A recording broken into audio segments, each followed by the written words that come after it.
You're listening to Down the Drain, a 5-minute weekly podcast that attempts to capture the deeply profound thoughts that come to us in the shower. So if you like to ponder deep thoughts, then join us for some good, clean, intellectual conversation. Come on, grab a bar of soap and hop in. We just might be the perfect little shower companions. But you better hurry before all those thoughts go down the drain.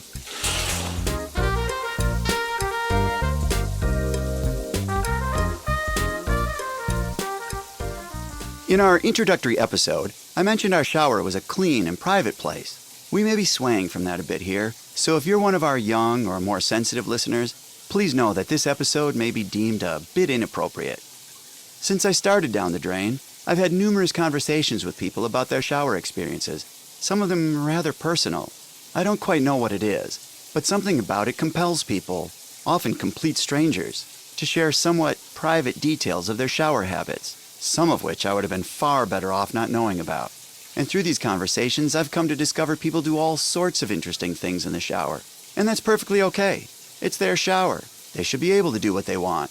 It's like whatever floats your boat, you know? I'm not here to judge. We're all human, I think.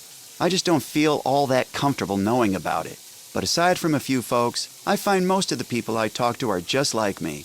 Wanderers and ponderers. People whose minds just wander off to faraway places, where they ponder deep, complex thoughts about life and the world, and maybe even formulate some conclusions in an attempt to better understand that world and our place in it. Along with a few possible solutions to its many problems, of course. Like figuring out a way to provide everyone in the world with free access to safe, clean, regenerative water supplies, and maybe even equally safe, clean, renewable energy sources to heat that water, so everyone on the planet could experience the restorative properties of the shower without putting a strain on the environment. Imagine the ideas we could conjure, if only we were smart enough to capture them before turning the water off so they didn't go down the drain with it. A friend of mine is, and leaves a recording device in the shower, should such an occasion to capture a stroke of genius arise. But she mentioned since doing so, the ideas have, pardon her pun, stopped flowing.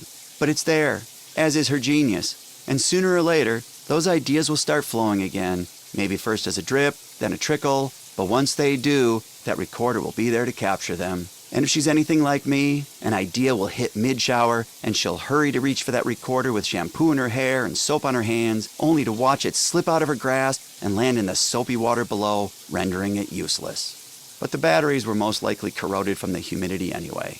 So you really can't win. Maybe we're all just better off adopting my wife's shower habits, and instead of worrying about all those thoughts going down the drain as soon as we shut the water off, try shutting our brains off and enjoying the damn shower. I'll have to give that some deep thought the next time I'm in the shower. Now, back to my point. In speaking with people, I've also discovered there are those not like me, who prefer to do other things in the shower. Things that, as I mentioned earlier, I would have been far better off not knowing about. Things that I'm sure are quite innocent. That is, until you find yourself in the middle of a conversation with one of these strangers, freely sharing the deeply personal details of the nature of their strange shower routines as you consider them in the context of it all. Just to give you some idea of what I'm talking about, a sort of barometer by which to gauge this phenomenon, one person I talk to likes to believe he's a brave sea captain battling legendary sea monsters, like that giant octopus squid-like cephalopod of Scandinavian folklore, the Kraken. I'm sorry, but the only crack in my shower I care to battle with is my own. Another one said he likes to play with his rubber ducky. Please tell me that's not what the kids are calling it these days. And yet another said he likes to blow bubbles. And I am not touching that one.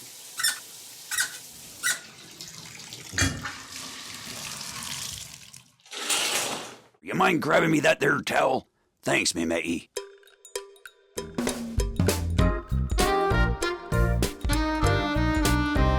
Thank you for listening to Down the Drain. Join us in the shower again next week when we attempt to capture more deep thoughts. In the meantime, pay attention to your own thoughts. You never know. One of them might just be a stroke of genius. Maybe even one that saves the world. We certainly could use one. But whatever you do, just make sure you record it before you turn the water off, so it doesn't all go down the drain.